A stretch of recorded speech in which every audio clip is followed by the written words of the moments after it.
working out some new event ideas for the next November to January period. So far we have 11th of November, Remembrance Day. We need to think about doing maybe something like silent protest. People talking about flooding yellow flowers or wreaths and putting them out in war memorials or government offices or embassies, anywhere that feels appropriate, in memory of all the victims of war and genocide that Julian's revelations have shone light on. So, after the 11th of November, we have the December 10th. There is Human Rights Day, which is incredibly important. I think there's been new legislation coming in to actually do away with the rule about torture in the UK.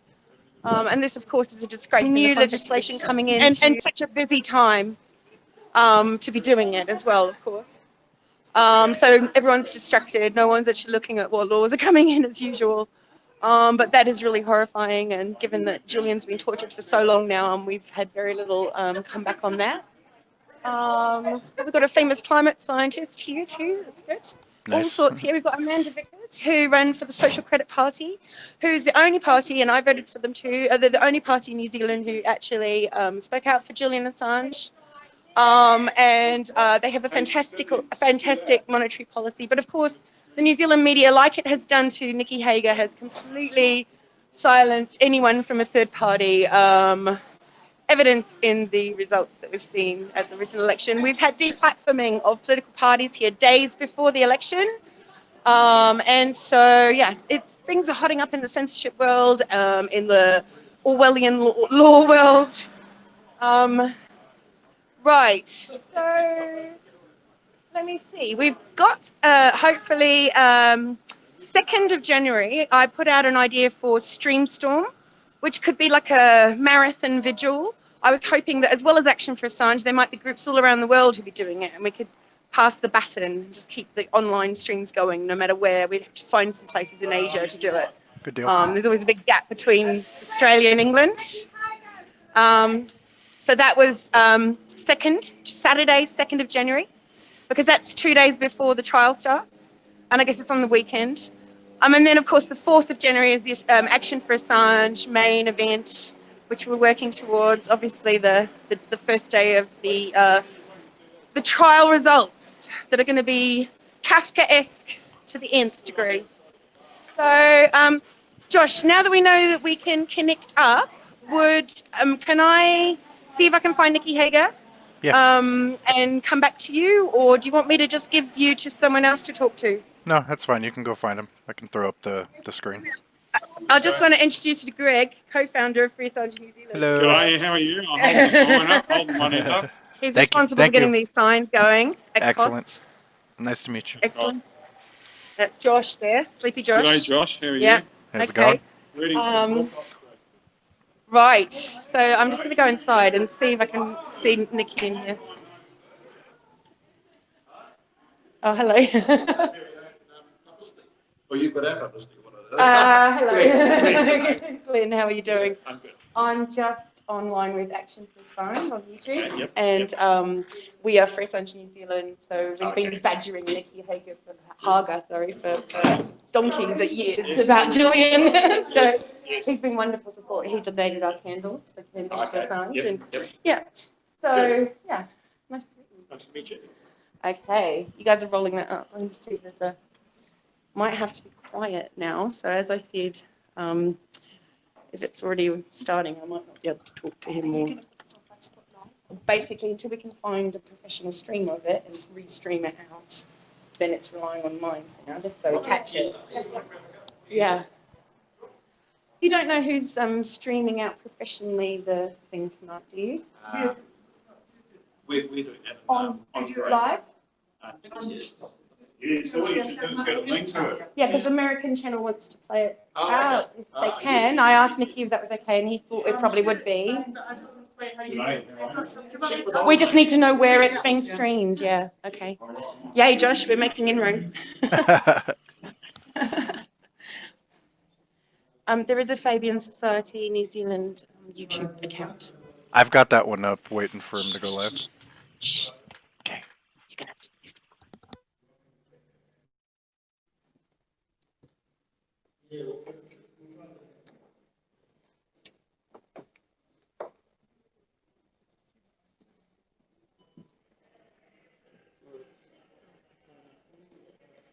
So we just got the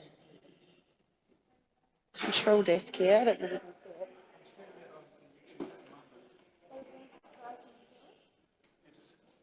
The channel. YouTube channel. NZ Haven Society on YouTube. Okay, did you hear that, Josh? Yeah, I got it. Okay, cool. So now it's silent. So if you can find that, that would be amazing. If I can get to talk to him at the end. There he is down there. I don't know where. There. Ta-da, backwards pointing. So if I can talk to him at the end, I'll try, but I know he's running off. So if you can find that live feed, try and stream it for me. Will do. If not, call me back. Okay. Okay.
um, 2010, and really, as Nicky said, that it's where we're going to start.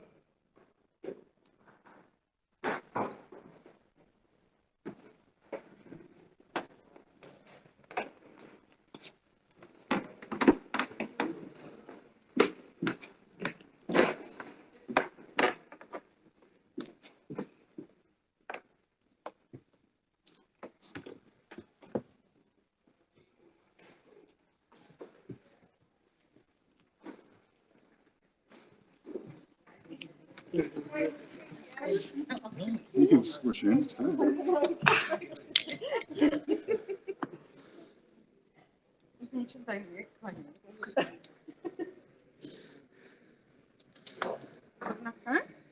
Yep. Just on your shoulder.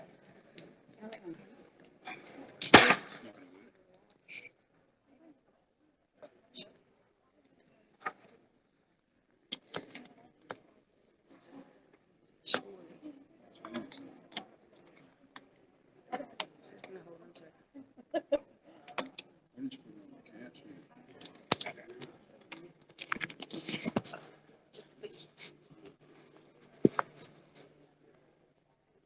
You just have to-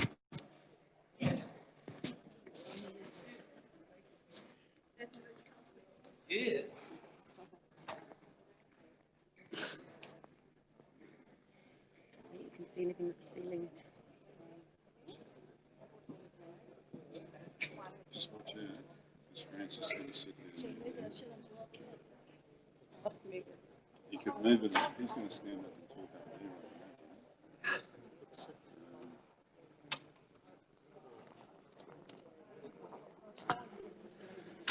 It's that little camera there, that little one there, sticking out. It's quite a vulnerable little tiny camera.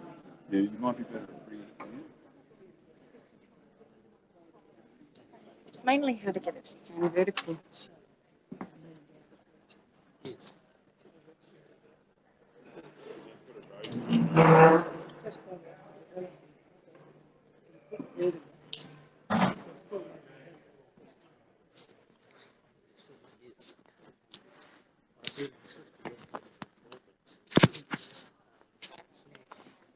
I need something heavier. Something heavy.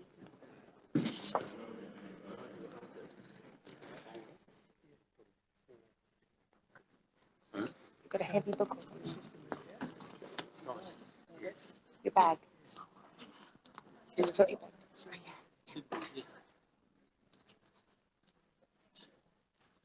I don't know what to stick it to though.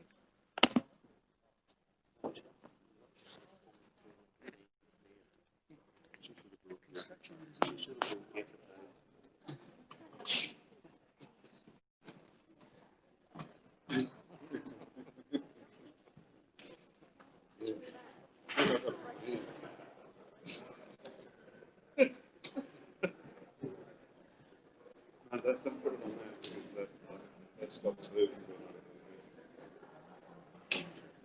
Usually better on putting it on the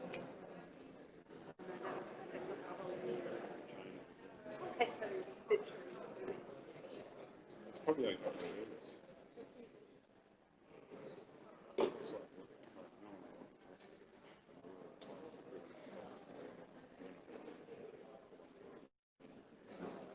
It's like, yeah.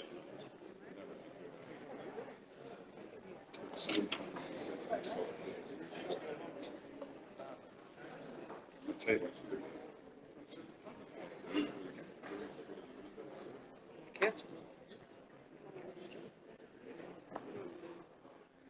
What happens when I get Really? It's like,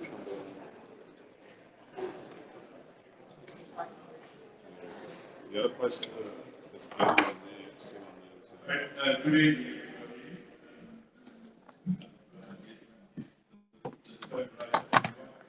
I should say, now that we moved to from before, this is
all of which have been important to our understanding of how we have government and its protected.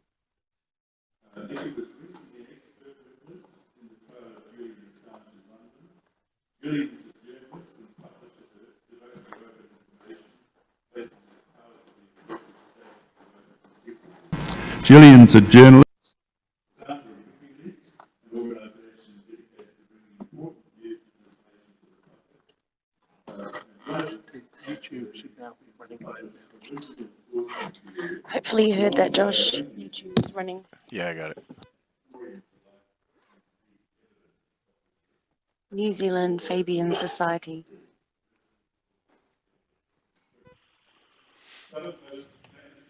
truth. And I think all those words are important: original, source, evidence, and truth.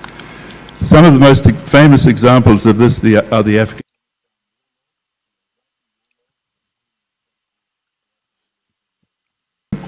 leaked by Chelsea Manning, the US diplomatic cables, and the Democratic Party emails in 2016. 2010. Sorry? 2010. 2010, sorry. Assange is an Australian citizen, and the current trial being heard in London seeks his extradition to the United States to face charges of treason. He is being held in solitary confinement in a high-security prison on suspicion of evading bail, even though previous charges of sexual assault generated in Sweden have been dropped and discredited. The UN Special Rapporteur on Torture, Nils Melzer, has given it as his opinion that his treatment amounts to torture, treatment in this security prison. His case raises extremely important questions about the place and role of investigative journalism in our society and of the public's right to know the unvarnished truth in the interests of the public good. It has been almost universally blanked out in the mainstream media. So, welcome, Nicky. Thank you for coming tonight. Perhaps if we could start with, I understand you met Julian Assange in London some years ago. Could you tell us a bit about that? What's he like? What was your impression of him? Kia tato. Can you hear me? Is the system working? Louder. Sorry. How's that? All right. If you can you hear me clearly now? All right. It's always nice to be in Wellington at the Fabians because it's more like neighbours and friends than an audience I don't know, of course. I know lots of you. Now, yes, I want to talk about Julian Assange tonight because he has been thoroughly smeared and denigrated. I think in this audience, not so strongly, but probably you know that if you were to raise his name with many people you know who are normally thoughtful on progressive causes, they would say something like, oh, I'm not so sure about him. Isn't he a bit dodgy? Isn't he kind of a megalomaniac? And so I'm glad to have the opportunity amongst my whānau here in Wellington to say, I've been in contact with him since he first set up WikiLeaks, originally just by email and long distance communications. I met him a few times when he was in Britain before he was locked up. And I see him as one of the genuinely great people of our era who will be remembered better and will outshine most of the politicians of Australia and other people who come and go flickering through the media. And the thing that he did, starting in 2006, when I first met him and talked to him a long distance, is he had a vision for what are we going to do in an era where freedom of information is getting harder and harder, where after September 11, military websites that used to give some information were shutting down, the freedom of information laws were shutting down, secrecy was increasing everywhere. What can we do about that in the middle of wars which were full of dirty and dishonourable things, and yet were more secret than in past years, past wars? What do you do about this? And his genius, I think genius, was that he looked at the potential of digital communications, in fact, specifically digital data storage, and thought that maybe here is a way, is something which is big enough and powerful enough to start to redress that imbalance, where publics can maybe know more about what's going on. And what I'm talking about is that the idea of WikiLeaks was that you could leak lots of stuff in the digital age. 50 years ago, you could leak what you could photocopy. Nowadays, you can transfer data at massive speeds around the world by the internet. And his idea was that this might give the capacity to redress the balance between ordinary citizens and their servants, like the militaries, who were doing things in secret. And he was incredibly successful in this. So I don't know if you remember, but for the first several years of WikiLeaks, starting in 2006, he really just pushed it by force of personality. No one took him very seriously. I remember during those years I'd go on there and he would have got the rules of engagement or a US military equipment list for Iraq or something like that. It was kind of useful, but no one was taking much notice of him. But he was gradually establishing the most important thing of all, which is where his power and his threat came from, which was that he was establishing the example of leaking, the potential of leaking. And that really came to a head with those starting with that helicopter video, and then the huge leaks of 2009 and 2010, Afghanistan, Iraq, and these are the intelligence reports that were released, and then the US Embassy cables.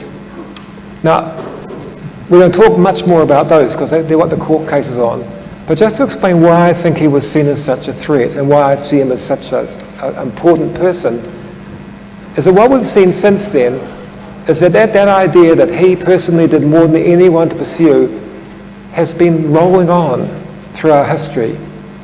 I personally believe that Edward Snowden is much more likely to be known to us today because he watched what WikiLeaks had done.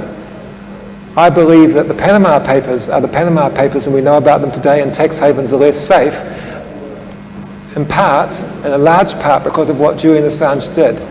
And so he's had more effect on our politics of our era than most people around by far, most prominent people around by far. And it's unfortunately also why there was such a great determination to punish him and keep punishing him.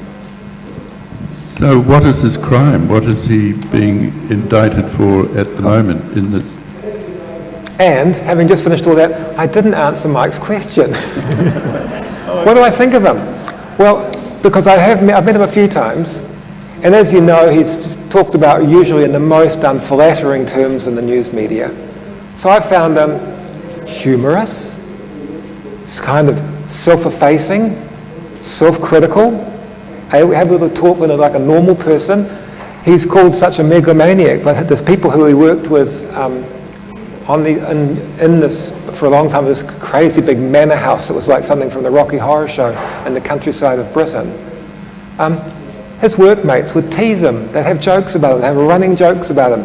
He'd grin away about it. He was not some kind of difficult, weird person. It was completely unfair representation.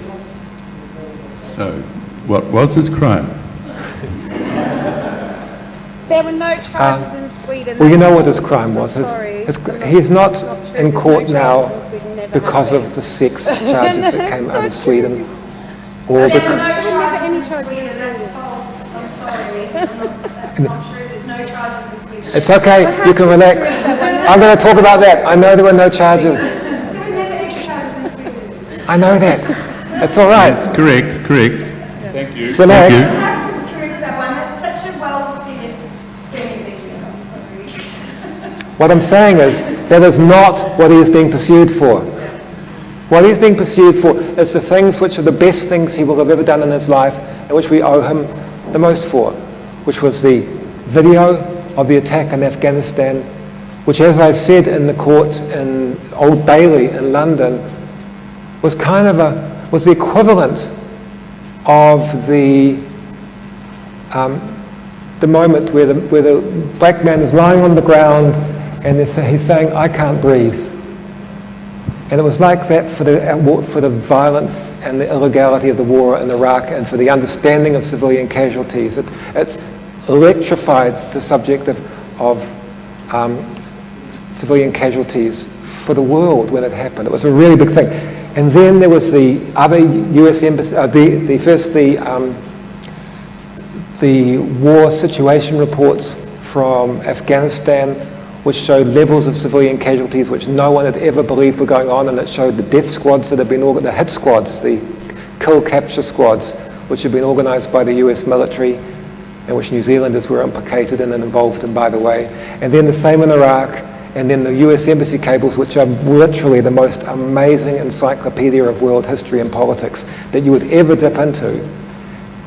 And so, again, why was I invited to the court case? Well, I was invited to the court case because I used these documents a lot, and I was able to say, this is the highest public interest information that we have had in our era for foreign policy. They are so important. And so there's this huge irony that the thing he is being punished for is the thing which has got the highest public interest and the most justification that you could imagine in the way of whistleblowing and leaks. So it seems that it's not really that he's being charged for leaking and the original charges of espionage, but they've now turned to charges about revealing information about particular people to their detriment, causing harm in that sense. How much truth is there in that, in your opinion? It was interesting. It's been interesting preparing for that court case and being involved in it, because I'm not sure if you know this, but the charges have, as Mike said, been changing. The main charges and the ones which are most threatening to him are the charges of espionage. That by being somebody who received a leak from another person, it was an act of espionage. And for that, he is at risk of 175 years of in prison in the United States if he gets extradited there. But what's been going on, which is sort of terrible and encouraging at the same time, is that I think that the US prosecution have realized that these charges may not work for reasons that we're going to discuss, I think. And so what they've been doing is they have been kind of trying to backfill the whole case with new allegations and indictments. And it's things like you encouraged people in a conference in Southeast Asia to hack stuff, and you put out a most wanted document list, which is like you were trying to incite hacking. And it's actually extremely flimsy, because we all know that what Chelsea Manning did was not Julian Assange hacking. It was a good old-fashioned normal leak from a person who was authorized to get the information, giving it to someone who they weren't authorized to give it to, which is what every leak in history has been. But what they're trying to do at the moment is they're trying to build a case of sort of innuendo about how of hacking and hacker and links with hackers and encouragement of hackers, which is separate from those three big leaks, the Iraq ones, the Afghanistan ones, and the US Embassy cables. And so I say it's encouraging because there's a flimsiness to it. It felt like they weren't sure they were going to win on the whole point of the case, which was those leaks which they hate so much. And so they're trying to backfill it with innuendo. So what was your role, and what was the expertise that you were asked to offer in your witness statement? First, I'd say appearing in the Old Bailey by video into a court case like that would perhaps be the strangest thing I've ever done in my life. And then being cross-examined for an hour by the US prosecutor it was quite full on. But I felt really good to be able to do it, because what I was able to do is to say some. I felt good about it because I was able to say some things that I thought really needed saying. And so the main thing I was doing there was I was saying, I've used this stuff, and I'm used to getting leaked information. I regularly get leaked information, and so I know and that not all information needs to be leaked in the world. And so I know what kind of passes the public interest test for why you would think that's justified to leak that, and why it's important it gets to public. I'm not saying what I said to you already, which is that this was the highest level of public interest. That this was exactly the kind of information that you need, and that the reason why you need it is because there are some subjects which are just too hard for someone like me to find out about in normal circumstances, and the classic example of that is war. It's one of the most important and shocking parts of human existence on Earth, and trying to hold it accountable and trying to understand it, but it's also almost impossible through normal means to find out what's going on. And therefore, if somebody is releasing information, even by leaking about a war, that would be the most justified time, one of the most justified times and one of the highest public interests. So that's the kind of thing I was saying to them. So what was basically his defence during the trial? What line of defence were the? Can I just say a bit more about the hearing? Yeah. Because it was fascinating. So what the prosecutor was saying, but the prosecutor's job was to try to get me to say things that would hurt Julian Assange, and when that wasn't working very well, to try to discredit me in different ways so that what I said wouldn't have any effect. And he said something. What he said was, which was a sneaky thing, he said, people like you, investigative journalists, you receive your information passively from whistleblowers. And I said, whoa, hang on a moment. You're completely misunderstanding how we do your job. You're saying passively like we had nothing to do with it. But actually, me and my colleagues around the world, we are constantly approaching people, asking them if they will leak information, explaining to them the public interest in doing it, helping them to keep themselves secret and to hide the fact. And in most cases, literally most of those cases, they will be breaking the law when they give the information, but that societies have decided that that they will protect that because it's so important for democracy and the public's right to know about things. And so we had this really worthwhile to and fro way where he was trying to get me to put down Julian, and I was trying to explain why it's so important. So go back to the defence then, because if I understand it correctly, and correct me if I'm wrong, then anybody who receives the sort of information that we're talking about would be equally guilty of the trial of espionage, and the protection against that is whether or not you're a journalist? For the last couple of years, I've been helping organise an international statement signed by a whole lot of investigative journalists about this case. And the reason why we've been doing that, and the reason why many people have been signing it, is because the precedent of being able to be charged for espionage for taking whistleblowers' material is just utterly shocking and terrible. And it's never happened before. This is the test case. This is the one that would suddenly make things different and bleaker and colder. So it's really important. And is the prosecution feeling confident about it working? Do you think? They've got a problem. Some of you will probably know this. It's 10 years since these big leaks. And for years there were rumblings and talk of prosecuting Julian Assange, but the Obama government decided that they couldn't do it. And they decided why they couldn't do it for the reason why this is all so tricky even now. And that is, they ended up saying, if we are going to convict Julian Assange for receiving information from a whistleblower, then we have to convict the New York Times, because they do that all the time. That you can't do one and not the others. And that's the great pitfall for their case. And when the Trump administration came in, they didn't think and they didn't care, and they've pushed ahead with it. But they're still stuck with that same dilemma, which is that if you're going to start to utterly criminalise and turn it into espionage for Julian Assange to gather information, well then you have to do it to everyone all the time who does it elsewhere, or you've suggested that you will. And that's a huge hurdle which will be resisted everywhere. So is that why do you think they've shifted into these more sort of these other peripheral charges to try and muddy the waters, to build a slightly different case? Precisely, they are trying to muddy the waters. Yes. And just to go back in, presumably this will now go to appeal. There's a judgment presumed to be made early next year, I understand, by the judge. Well, first of all, it hasn't lost yet, quite so. It's been on the 4th of January that the judge from the Old Bailey is coming back and delivering a decision. And for a long time, you probably saw this, all the news was that she didn't seem very sympathetic, and all her decisions were going against Julian. But as the case progressed, it seemed like she began to realise that things were not as she had believed they were at the beginning. And so it's not clear which way that case will go yet.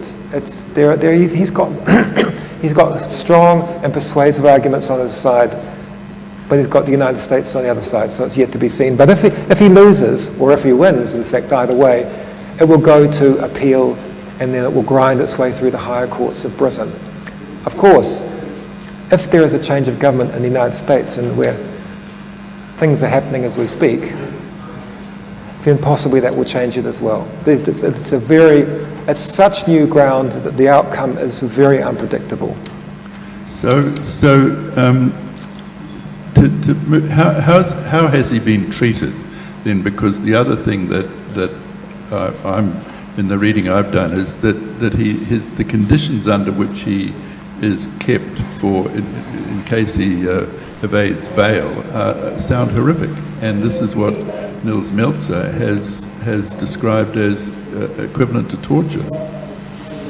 Yeah. So, as I said, I know Julian, and if there was anybody who was constitutionally suited to being locked up in a small room with his laptop in an embassy or something, it's Julian. Like, he's just he would survive that for the rest of his life probably. But the tragedy of him as a person is that you can only do it for so long, in fact, and he got ground down by living under continuous surveillance and pressure and never seeing the sunshine for year after year in the Ecuadorian embassy, and now he is in a hideous high security prison for the worst terrorists and criminals, and I think never sees the sky pretty much. And you will have heard this through the news, it is starting to batter him psychologically, as was intended. And Mike has made reference to this man, Nils Melzer, and I just wanted to read a bit about something that he wrote, because he is the United Nations Special Rapporteur on torture. He's as high as you get in the world on these things, and what he wrote is really, really powerful for understanding the state that things are in. He wrote this in June 2019. He said, "It finally dawned on me that I had been blinded by propaganda and that Assange had been systematically slandered to divert attention from the crimes he exposed. Once he had been dehumanized through isolation, ridicule and shame, just like the witches we used to burn at the stake. It was easy to deprive him of his most fundamental rights without provoking public outrage worldwide, and thus a legal precedent has been set through the back door of our own complacency, which in future can and will be applied just as well to disclosures by The Guardian, The New York Times and ABC News. By displaying an attitude of complacency at best and of complicity at worst, Sweden, Ecuador, UK and US governments have created an atmosphere of impunity, encouraging Mr. Assange's uninhibited vilification and abuse. In 20 years of work with victims of war, violence and political persecution, I have never seen a group of democratic states gang up to deliberately isolate, demonize and abuse a single individual for such a long time and with so little regard for human dignity and the rule of law." Well, so given that, how has he been treated by the media as a journalist? It doesn't seem to be. He doesn't seem to be getting much in the way of, but not even sympathetic doesn't come into it. Coverage. Yeah, sometimes the news media doesn't realise how important something is. So I think that's part of it, and COVID and things. But the main reason, I believe, is that at one time he was a hero of the news media. But that thing that Nils Melzer wrote about was he got smeared and slandered and doubted, and the famous celebrities who liked to be seen with him didn't want to be seen with him anymore. The fly-by-night kind of supporters. And I fear that when he needed us most, which is now, when he needed people around the world most, which is right now, his support had been whittled away by that campaign of, as he said, vilification. And I think that's, if we were to ask journalists why they're not there, news media why they're not there, it would be some trivial and utterly uninformed view that there was something dodgy about Julian Assange and we're kind of a bit off him now, which is where where basically they have fallen for the tricks. Yes. Okay. So go back to where we started. So I'm interested in why is investigative journalism important in your view? Because that's obviously he's been a massive source and an icon in that area. So what's its role and importance in our society? Well, You can today, take as long as you like.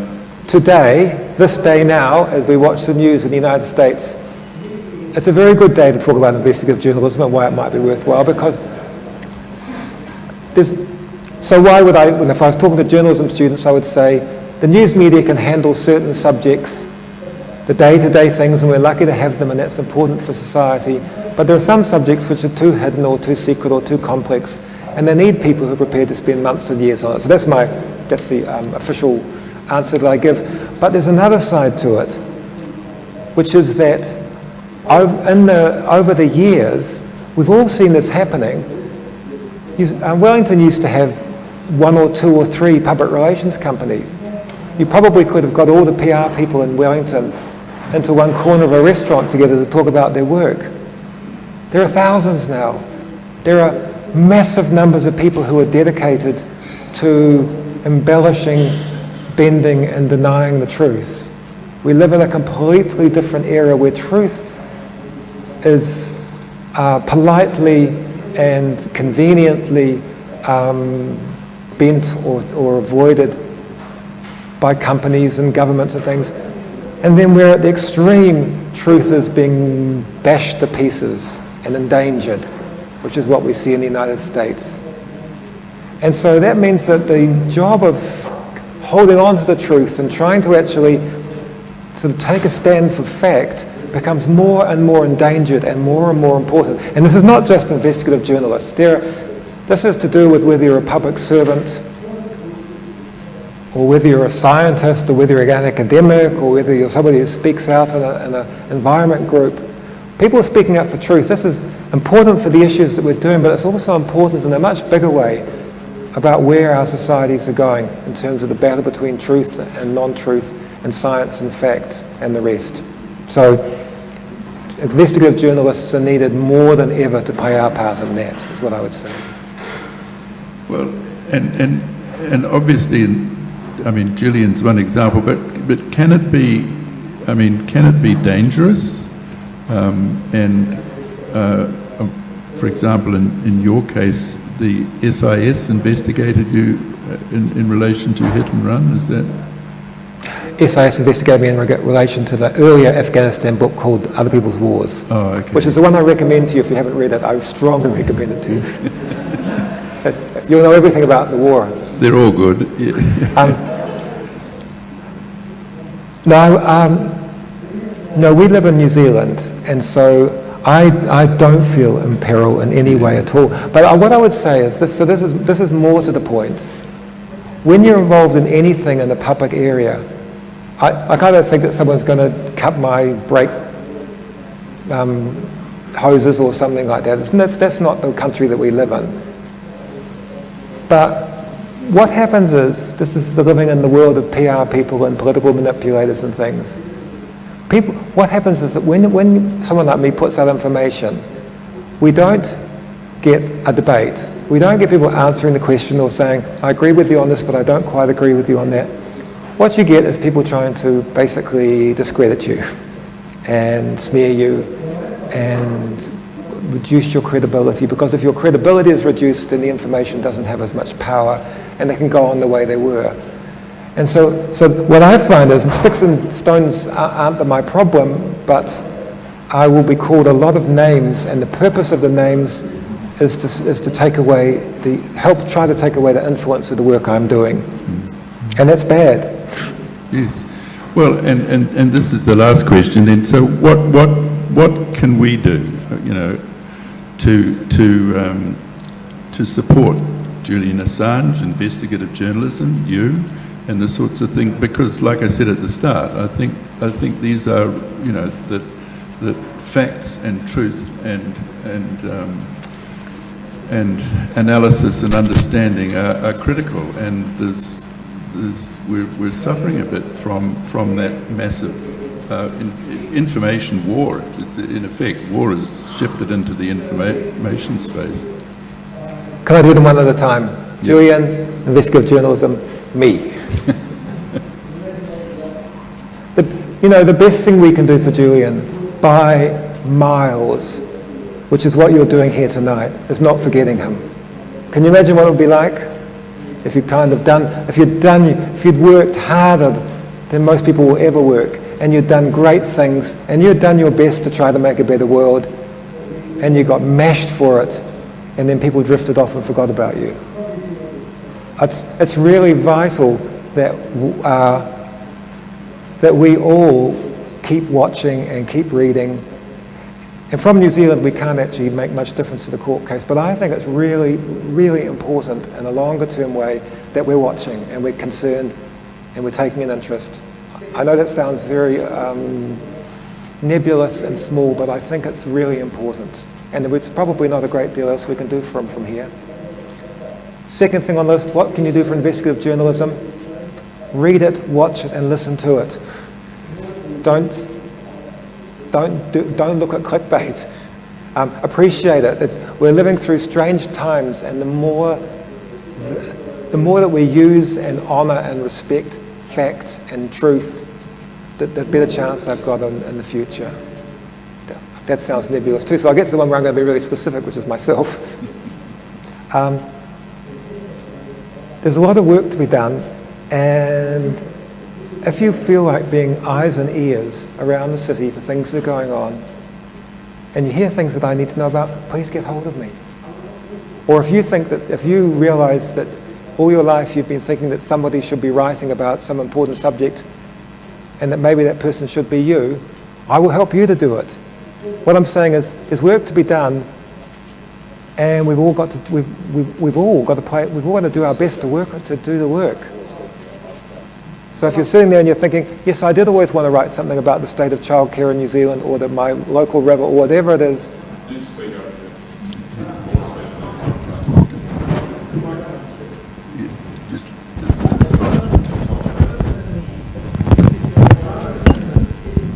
Here we go. No, I think we might get feedback if I do that. What I'm saying is, rather than saying, yes, how would you help me? The way that we will have enough investigative journalism in a city like Warrington is by people like you letting me know when you hear something, and by when you think that somebody should be doing a book about something, or publicising something, or researching something, or writing an article about something, consider doing it yourself. And I'm making a very rash offer of saying, get hold of me and I'll help you to do it. Because we don't live in a country with a huge numbers. I've got one last thing to say. And I was thinking about it when I came down here, because Mike showed me the questions. Just put it back under you. No, back under you. Back under you. Put it back where it was, and I'll try to fix it. Thanks. How's that? All right. So I just want to first say, Mike could actually give Joe the question, so he said to me, what do I think that people could do for me? Well, I don't need anything done for me, thank you, apart from passing on things that you know to me. Buy the books. But one of the parts of my job which I find most sticky is that because I'm writing about war or writing about different subjects, I get approached by a large number of people, unless I can't write about them, or there's nothing I can write which is going to make any difference. And so you won't notice, but part of my life is kind of Citizens Advice Bureau, one person's Citizens Advice Bureau, of people who have been done over by the defence. I mean their employees, because they're the most hideous employers. Anyway, the thing I'm coming to is that for the last 3 years I've been helping 2 refugees who contacted me because they, after being done over by the New Zealand Defence Force, and I've spent a great deal of money in the last 2 years on them, and they need even more than that. So if one of you has got some spare money that you would like to give to a refugee, that's a really useful way you could help me to help them with paying all the things that we need to do. Right, on that note, please a round of applause for Nicky, and then we'll take some questions.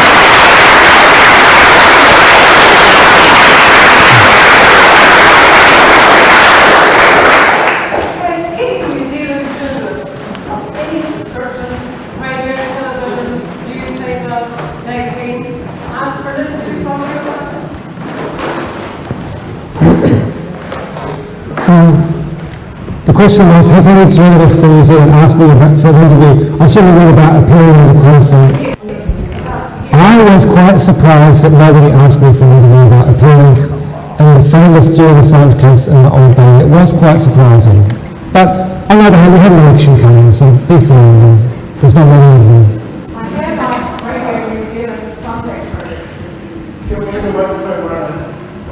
Okay.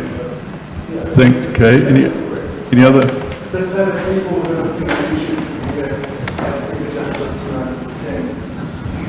If you'd like to ask a question, just put your hand up, please, or Andre, mic down the front. Okay, so we'll bring a mic. Okay, over there. No, over there, please, Mike. Any others? I've got you. Thank you very much for your talk, Nicky. That was really interesting. I wonder if you could talk a little bit more about Nicky, about Assange's relationship with the Guardian paper, which seemed to become troubled. The question was about Julian's relationship with the Guardian newspaper. Can you hear?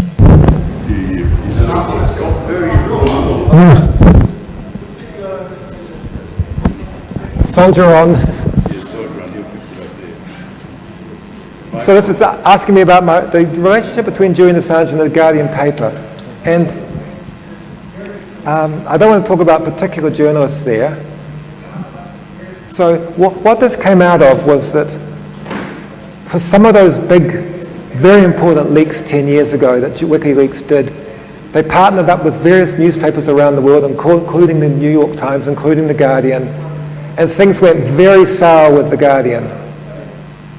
And the Guardian people have more or less campaigned against him since then. And what I wanted to say is that I've worked twice with the Guardian, and I love the Guardian. It's maybe the main newspaper I'll go to for overseas news. And both times I worked with the Guardian, they were shockingly poor in their processes and working with other people. What it made me, and I won't go into details because it would just seem sort of journalistic bitchiness, but if they treated Julian anything like I've been treated various times there, I'm not surprised they fell out, but I don't think that Julian will have been in the wrong. Well, yeah. That's not what you expected, was it? The only thing I read The Guardian for these days is the reports on Liverpool when they play football. For the rest of it, I wouldn't bother. I mean, that's my opinion. Yeah.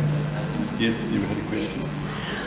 Biden called Julian a high-tech terrorist, and Trump said that he wanted to give WikiLeaks and anyone involved with the death penalty. What do you think is going to happen now that 2 days ago it's just been released that the Mueller report connection to WikiLeaks in Russia has been completely debunked when they declassified a document 2 days ago? What do you think is going to happen now that the whole Russia WikiLeaks thing has been debunked publicly? I personally, I've never believed the Russia WikiLeaks thing, but that's not what the charges are about. That was part of the demonization of Julian. And so I think that they will continue exactly the same in the court case. But I don't feel totally hopeless. I think there's a chance that a change of government there where there's more than just one man at the top, there's a whole lot of new people. Maybe it will change it, because it's not a small thing to criminalize whistleblowers in a supposedly democratic country and suggest that you're going to try and charge them for espionage. It's such an extreme thing that just like the Obama government decided not to go down that dangerous, hopeless road, there's a chance that the new administration will do it differently. Maybe.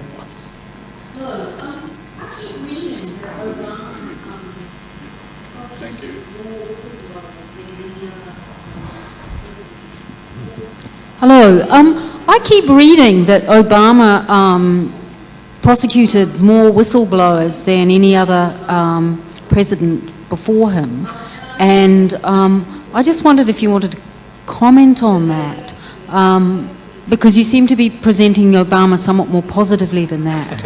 And I also had a second question, which was, the rape accusations have been a major way in which Julian Assange has been, his reputation has been damaged in the eyes of people. There was a woman who said something earlier saying that those accusations in Sweden were withdrawn. I wonder if you could just say something to give us knowledge to take away with us to respond to that if it's said to us. So, first part of that is about the Obama regime, Obama administration.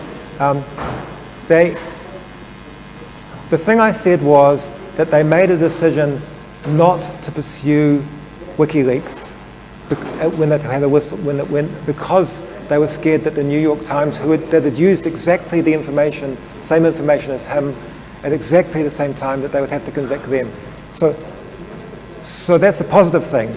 I am aware that the Obama presidency was a time of increasing attacks on whistleblowers, but it's never just one person. That this is a problem in the United States of their government, which means the wide sweep of government agencies and things have become much less tolerant of media and normal freedoms.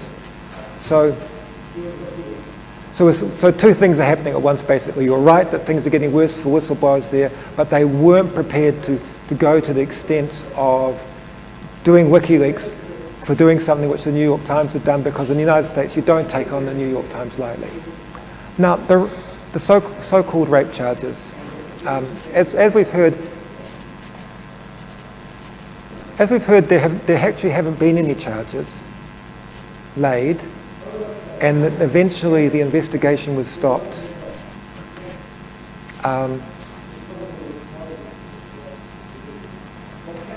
What I want to say is, and there was never a complaint of rape, which you probably wouldn't know if you had been following this through the media. What happened roughly is that two women asked the police whether there could be a DNA test of Julian because he'd slept with both of them and without a condom. That's basically it. So that's what the issue is. And there might be issues of consent in that, which are very important issues. But in terms of the actual huge worldwide presenting of Julian as being a rapist, there was never a complaint of rape. The people who initially investigated it decided not to take it any further, and then the strange and so far not fully revealed process began where the Swedish government began again an attempt to investigate him, and it got suspiciously mixed up with an attempt to get him to force him to come to Sweden, where the suspicion was that he would be extradited to the United States by a pro-US government that was there at the moment. So everything got incredibly murky, is the point. And for example, for a long time he was in Britain, and they were saying, "Come across. We haven't charged you of anything, but you have to come here for questioning." And he said, "I answered questions before I left, and you can come and question me here because I don't want to go there and get extradited to the United States." And unlike every other case which the Swedes do like this, they couldn't send their prosecutors on an hour's flight or hour and a half flight to London to interview him there.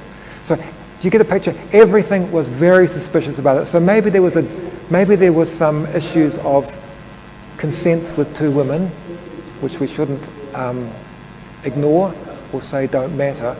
But the actual great narrative, which then found its way into every single news story about what he had done and what was going to happen to him, and whether he would be, whether we were on his side and whether he was going to be charged with espionage and things, carried that rape charges, which was vastly beyond, I think, what he could possibly deserve, and looked extremely politically motivated. And I'll just say one personal thing about it, which is that when I went across, which I did, for the launch of the US Embassy cables, which was this incredible big event, working out of this old house I had in the countryside. The rape charges had just been starting up then. And I found Julian in the kitchen one morning, and he was reading his way into not charges, investigation. And he was reading some documents on it, and he said to me, I would rather be accused of murder than rape. And he just looked really sad. And I believe that about him. I think he's just got really genuinely done. And what it reminds me of is that, like, you know, that Saddam Hussein or someone, or maybe the Libyan Gaddafi. Gaddafi was friend of the West, friend of the oil companies, friend. And then somewhere along the line, someone wanted to start a war against him. And we always watch this. Suddenly the demonizing begins. And you hear all the, you know, the Western media talks about all the ghastly things that Gaddafi has done, and what a terrible person he is, and how horrible he's always been to his people. And then the bombs start dropping. And that's how I see the rape charges. They were part of trying to extradite him to Sweden, and when that part didn't work, of making him kind of untouchable and stripping him of support when he needed it most. Okay. Up the back then, and then into Richard.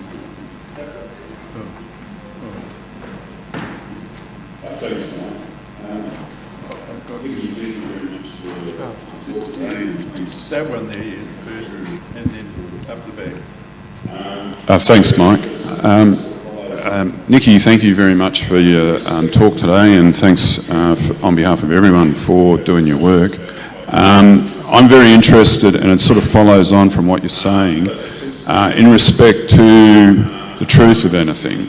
And we've had discussions about like controversial subjects before without naming them, but there seems to be an industry amongst the mainstream media now to promote organisations as independent fact checkers, right? And they are then credited with giving some stamp of approval to certain articles or newspapers, organisations, media organisations, and saying that they generally provide truth, whereas these other organisations or web pages or platforms, citizens journalism, don't or are unreliable. I've come up against Truth Pledge. I've come up against something that was put out by a bunch of academics called the Conspiracy Theory Handbook. And I find that some of their a priori assumptions about what is truth and what is not to be false. And then despite having a false statement to start with, then they proceed to tell people how to determine truth versus fiction or disinformation or misinformation using their processes. What do you think of these organisations? Would you see them as being credible? Would you see the statements they're making about truth being factual? And if the answer is negative, what would you advise people in respect to them? In the spirit of truth and fact, I don't know those organisations, and so I shouldn't talk about them, the ones you're talking about. I don't know the organisations and the platforms you're talking about, so I'm not qualified to say anything about it. But in your general point, this is something that everyone faces. This is something that every person in the country faces, trying to decide who they're going to believe and what they're going to believe. You know, do we believe News Talk ZB? What are we to believe? Like as soon as someone assumes a belief about something, then they're no longer open to new information, which might take that belief away. And using that word belief in that general way is a problem. Then they're no longer open to new information, which might take that belief away. And using that word belief in that general way is a problem.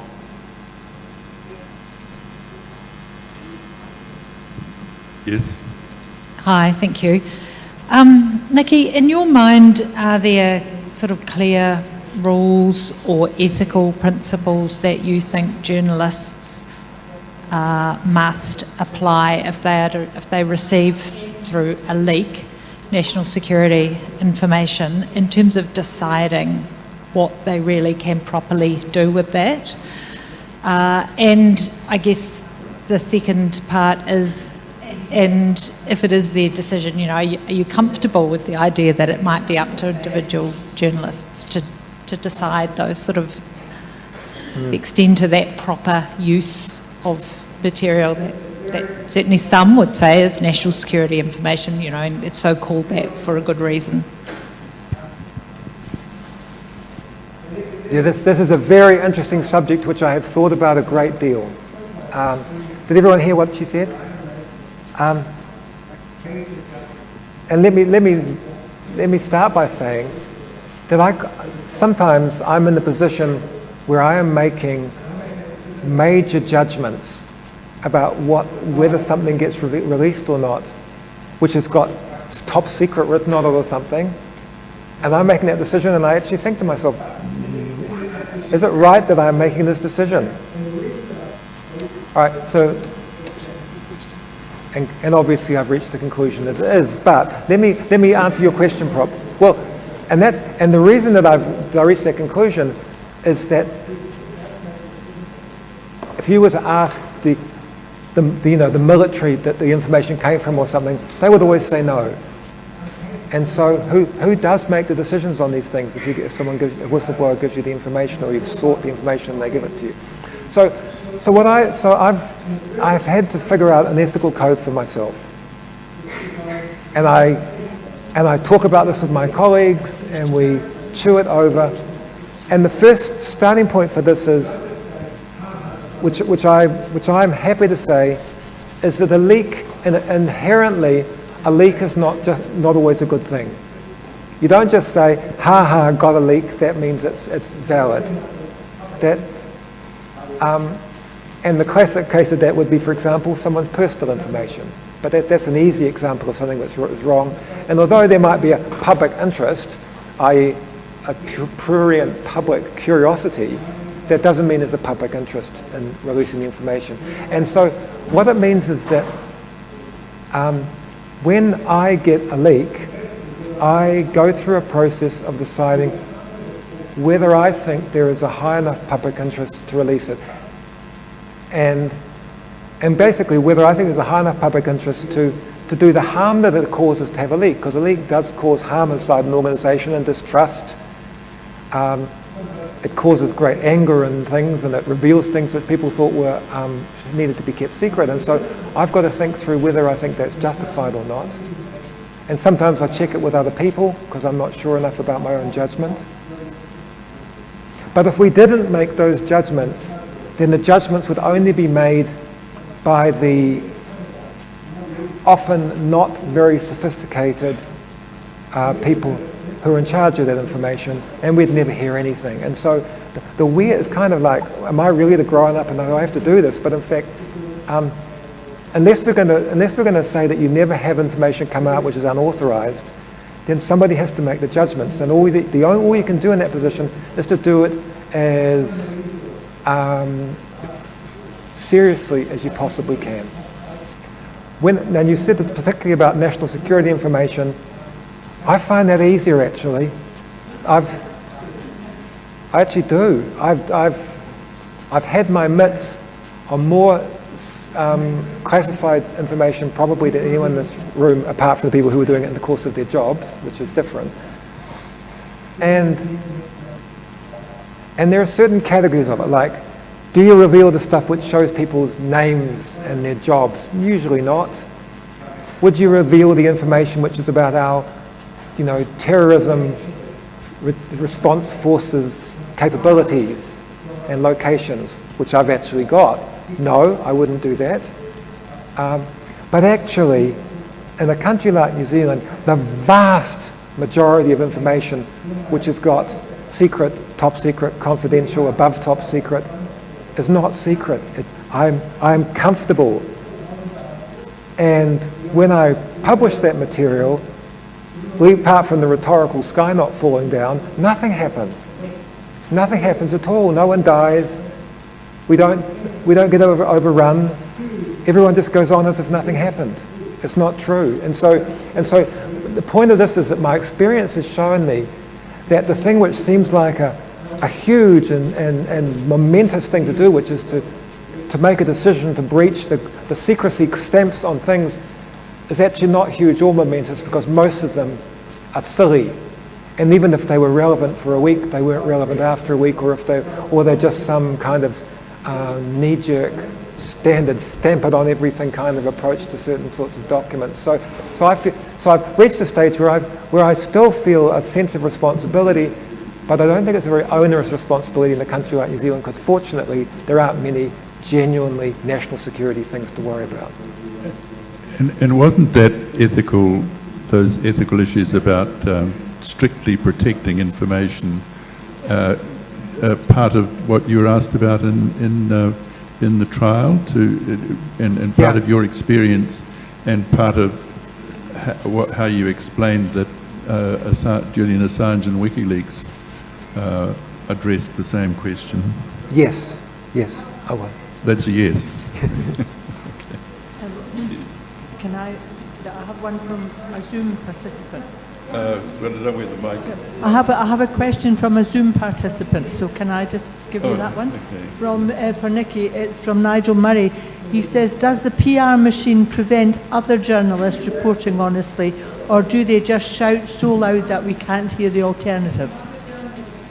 Would you say that again? Sorry, I don't think I got it. This is my accent. Yes, your accent. Sorry, I'll do it again. Does the PR machine prevent other journalists reporting honestly, or do they just shout so loudly that we can't hear the alternative? Yeah, I'm not sure.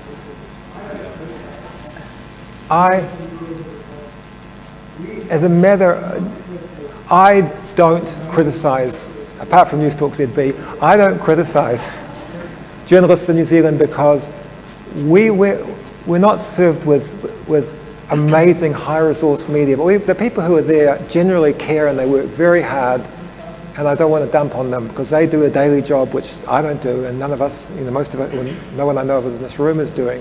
And so I don't think we should criticise them, and if they forget to cover the Julian Assange thing, it's probably for silly reasons, and I wish they would think harder about it, but I don't want to dump on them about it. But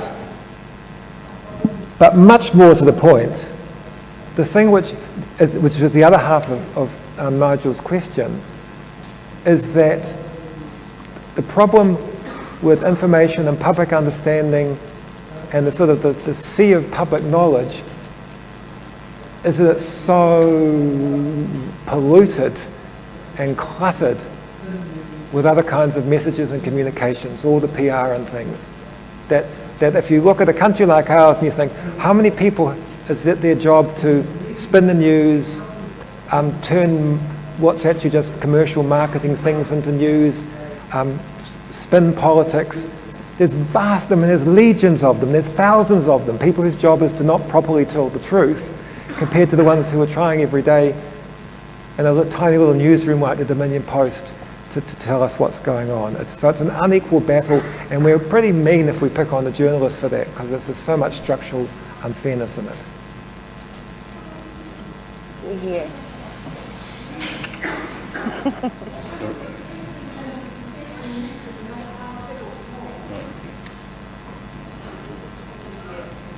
Did you not hear? Oh, no. What? I said this is a matter of press freedom, and it should affect every journalist, no matter how small or large the room.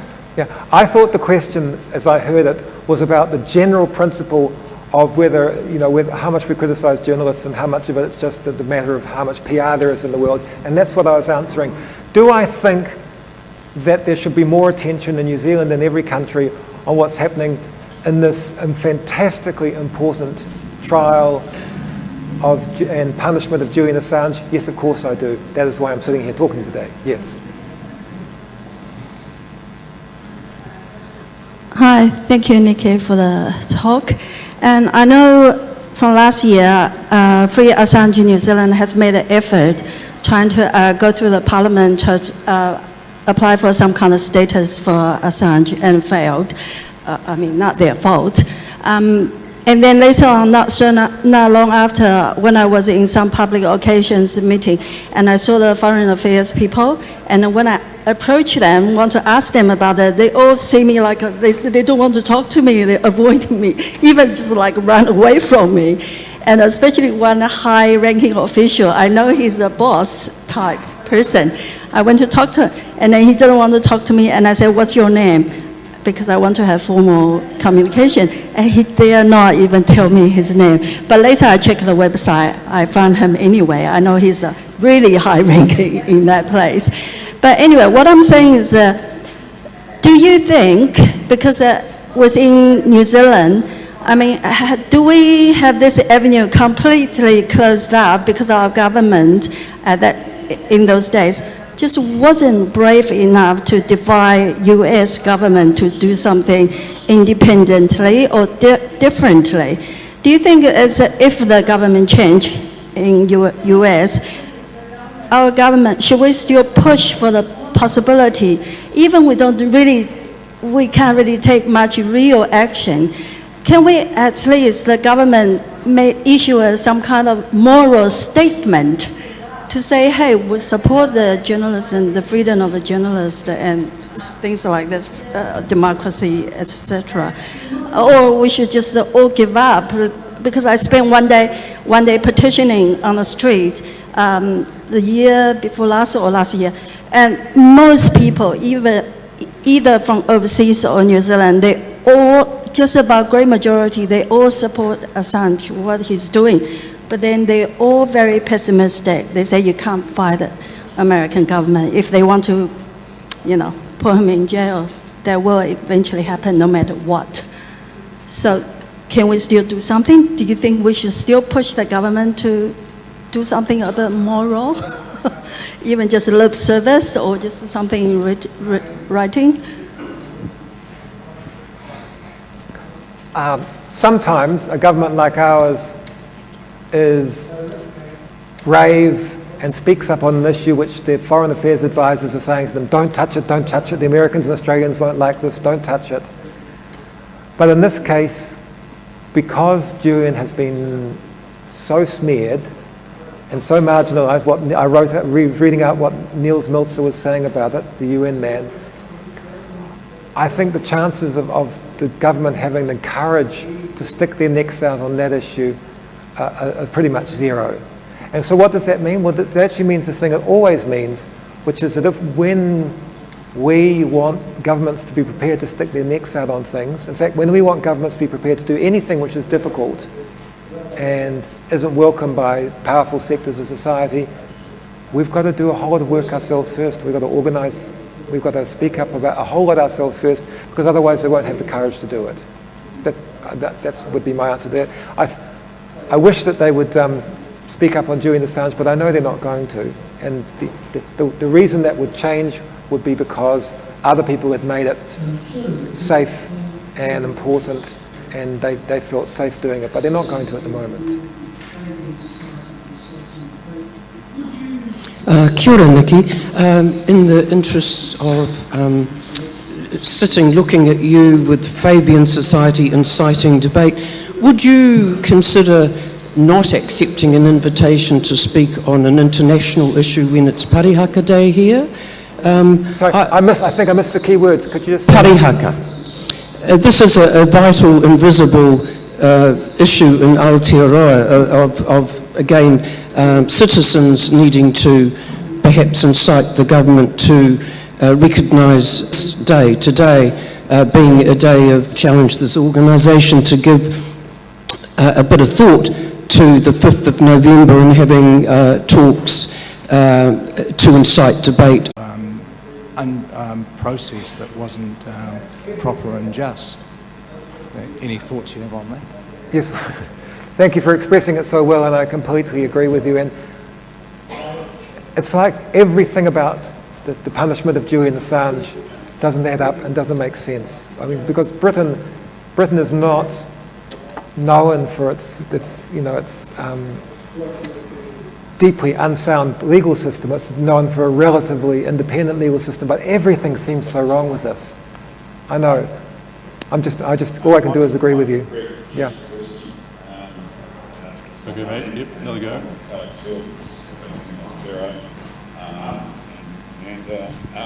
I'm Greg Zheshniveski, is my name, and along with Alex Hills in the Beret, and Amanda and Stephanie and a couple of others scattered around.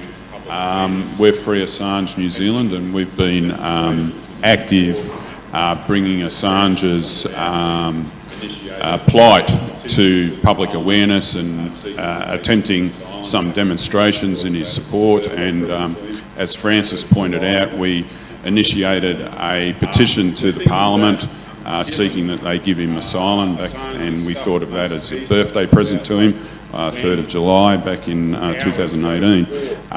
We're thinking that given Assange's stuff, the most key stuff is about like when powers go to war, as you pointed out. We can't find out what's going on. We don't find out, the lies that are being told, right, until after all the damage is done.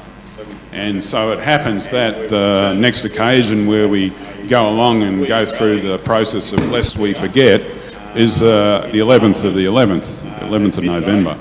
And we've determined that we're going to have a wee rally, but you could make it bigger, in Parliament at midday, 12 o'clock. Everyone knows the address, so I don't have to spell it out. So if you care to do something which is demonstrable, and if we could get a little bit of press there, maybe we could put out a media release. Maybe Nicky might deign to come along if he wasn't doing something and give a wee talk, and we could put that in the media release. And it's just a call for press freedom and to honour the fact that there's a huge injustice being done here, and people do have a right to know what powers get up to when they take people to war, because 95% of us never want a war. It's a few people that start the wars. So that's it, and hopefully we see you all and you bring some friends.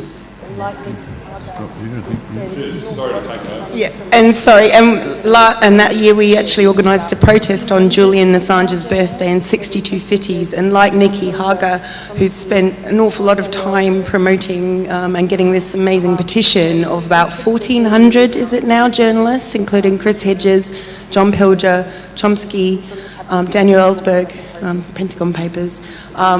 We couldn't get any news out in the New Zealand media. A person from Wellington and a few people from the Cavity Coast have organised a protest in 62 cities, but you'll never hear. So there's a global group as well as the New Zealand group, Candles for Assange and Free Assange New Zealand. We're on Twitter, Facebook, thank you, and YouTube, Alex Hills, thank you. Okay. So there's one other question from Zoom. It's from the same person again, Nigel Murray. It's to ask is the outcome of this trial possibly that Julian Assange will be released to freedom, at least in the UK? What is the risk of an illegal extraction of Julian Assange from the UK if he is released? I didn't quite hear you, but I think I know what you said. I'm an optimist. I think there is a chance that he will win the case. And if he doesn't, and he gets extradited to the United States, it's going to be extremely depressing. But I don't think it's a foregone conclusion. I think there's a chance that he will for the next moment. Okay, any more questions at all? Yes, up there. Thank you. Take this one, then we'll finish.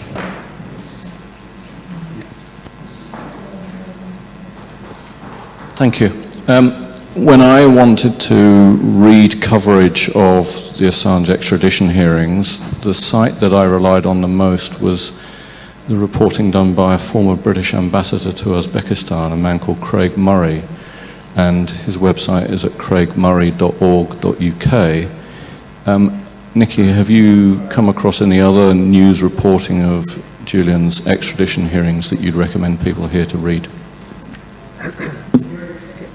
I can't remember the URLs to tell you right here, but yes, the mainstream reporting was very patchy and mainly at the beginning and then died off. But there were alternative news that did a really that anyone who wants to look for it will find websites where they have collected up the witness statements and done each day. In other words, this is the, you know, we shouldn't despair of our news. There are specialist news like these alternative news sources. News for doing live tweeting and reports. What's it called? Yep. What's it called? I can't remember the name.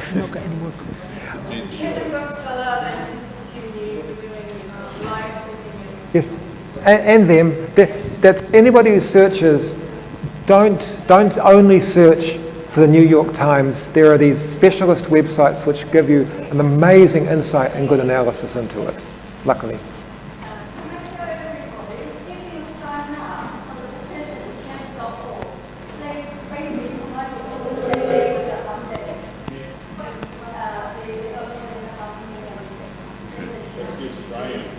Yeah, bring Julian home before it's too late on change.org. This is a free... Before it's too late. Bring Julian home before it's too late on change.org. Okay, bring Julian home before it's too late on change.org. Okay, all right, well, thanks very much indeed, Nicky. This has been a very, very interesting session. So just to remind people, there's a demonstration outside Parliament noon on the 11th, is that right? Parliament, yeah, okay. Or by all means do. And I absolutely agree about Craig Murray's site. It's not just on Julian Assange, but on a whole lot of other things. Very, very well written, and he's another bloke who's under extreme pressure, but does an amazing job. So I think we have got a bit of the question answered about what we might be able to do, which is great. So once again, round of applause for Nicky.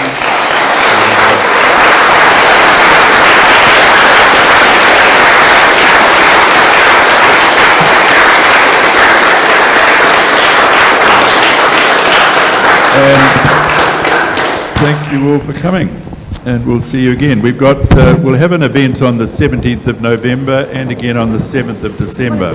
That one will be called Beyond Jacinda. Should be good. Hi there, Josh. I don't know if you're still there. How are you?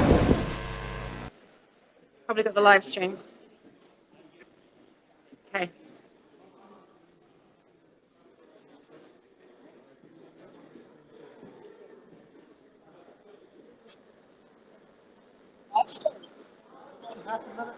Really?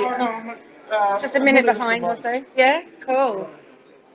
Okay, because I'm wondering if Josh is going to come back on live again. Thank you.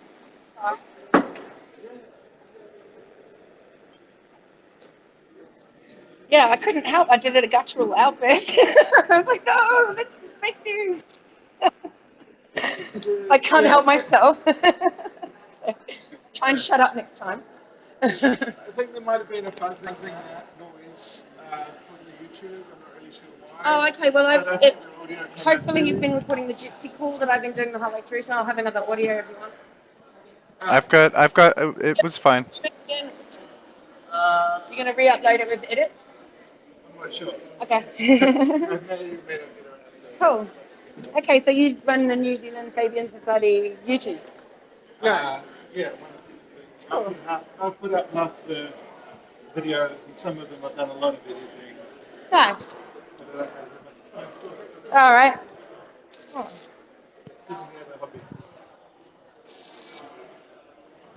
Hi, Josh, are you still there? Yeah, can you hear me? Can you hear me?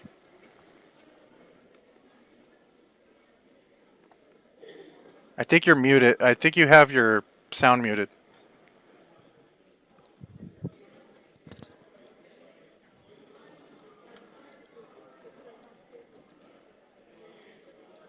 Hi, Josh. Hello, hello. Still live? Yep, yep. Check your messages, Alex. How did I do this?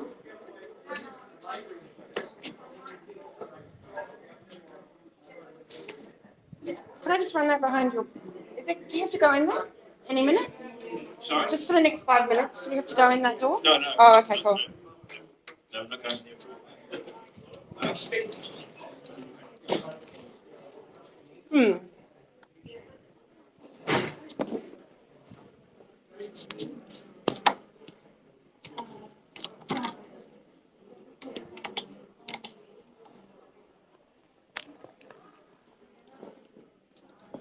Just hopefully I don't kill a load of people with fire. That would be the those Assange activists. Yeah.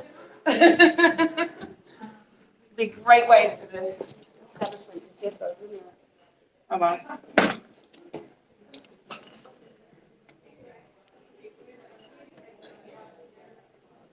It's not quite working.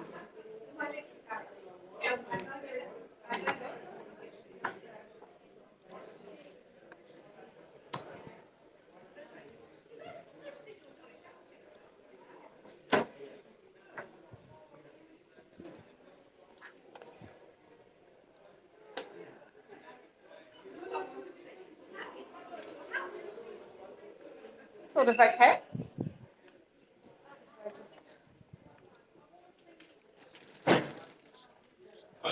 That's it.